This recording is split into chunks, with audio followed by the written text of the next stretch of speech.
नमस्कार मित्रों, मैं दिनेश एक बार फिर आप सबका स्वागत करता हूं एन ऑप्शन में।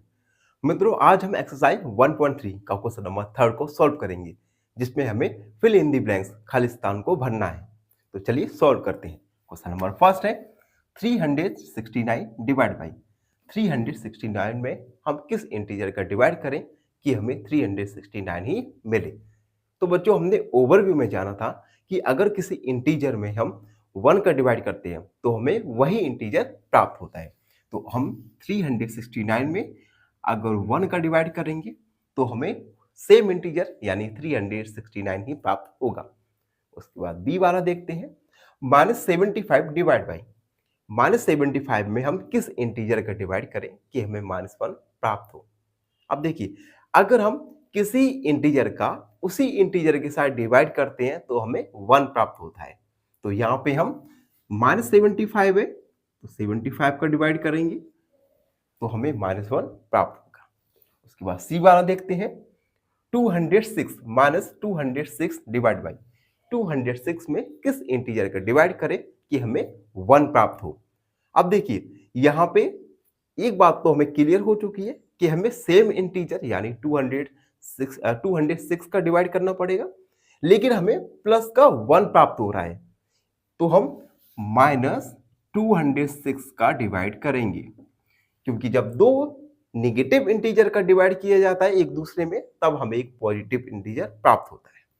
उसके बाद डी वाला -87 डिवाइड बाई 87 में किस इंटीजर का डिवाइड करें कि हमें प्लस का 87 प्राप्त हो।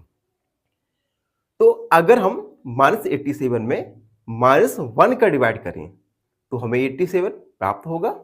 तो हमें यहाँ पे -1, क्योंकि दोनों ही नेगेटिव इंटीजर है तो हमें एक पॉजिटिव इंटीजर 87 प्राप्त होगा। उसके बाद ई वाला देखते हैं कि हम किस इंटीजर में 1 का डिवाइड करें कि हमें -87 प्राप्त हो। तो हमने ओवरव्यू में जाना था कि किसी भी इंटीजर में अगर हम 1 का डिवाइड करते हैं तो हमें सेम इंटीजर प्राप्त होता है। तो यहाँ पे अगर हम -87 में डिवाइड करें 1 का तो हमें -87 ही प्राप्त होगा।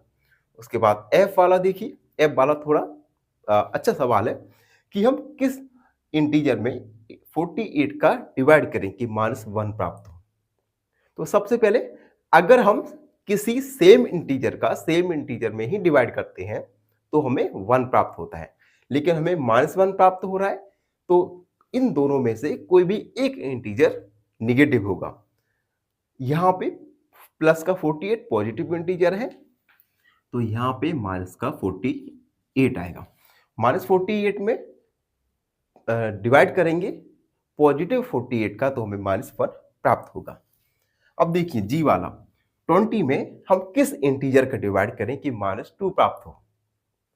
तो बच्चों देखिए, 20 में अगर हम 10 का डिवाइड करें तो हमें -2 प्राप्त होगा, यानी -10 का डिवाइड करेंगे तो एक पॉजिटिव नेगेटिव, एक पॉजिटिव इंटीजर, एक नेगेटिव इंटीजर, तो हमें एक नेगेटिव इंटीजर प्राप्त होगा और 10 2 जा 20। उसके बाद एच वाला देखेंगे, हम 4 का किस इंटीजर में डिवाइड करें कि हम -3 प्राप्त हो। देखिए बच्चों, 4 में हम करेंगे, अगर हम -12 में डिवाइड करते हैं 4 का तो हमें -3 इंटीजर प्राप्त हो जाएगा। और हमने ओवरव्यू में जाना था कि डिवीजन एक इनवर्स ऑपरेशन होता है मल्टीप्लीकेशन का, या इसे फाइंड करने का एक और तरीका है, 4 का मल्टीप्लाई 3 में कीजिए, आ गया 12। ठीक है, -12। तो बच्चों इस प्रकार हमने क्वेश्चन नंबर 3 में सभी फिल इन द ब्लैंक्स को सॉल्व किया। आई होप सब बच्चों को समझ आए हो, और आपके मन में अगर फिर भी थोड़ा सा भी डाउट है उस डाउट को कमेंट सेक्शन में जरूर लिखिए। हम आपके डाउट को अगले वीडियोस में जरूर सॉल्व करेंगे। बने रहिए हमारे साथ एन ऑप्शन। फाइनली एक क्वेश्चन पूछूंगा आपसे। क्वेश्चन है 1 crore is equal to how many million. Option A 10, option B 100 या ऑप्शन सी 1000। इस क्वेश्चन का आंसर कमेंट सेक्शन में जरूर लिखिए। बने रहिए हमारे साथ।